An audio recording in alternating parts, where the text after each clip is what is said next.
At itong isa, emergency cases na outpatient na hindi nyo kino-cover, baka pwedeng pag-aralan nyo. Marami yan. Ilang Pilipino, libo-libong Pilipino, hindi nagpapa-admit.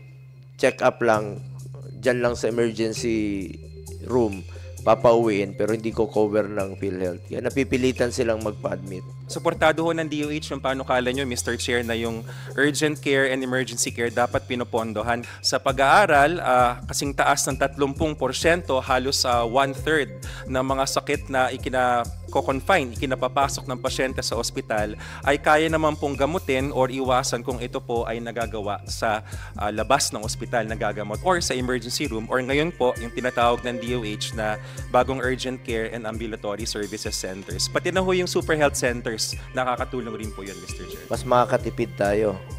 Opo, nakakatipid po at nakakaligtas ng buhay. Let's go for prevention para hindi lumala. Mas makakatipid ang gobyerno.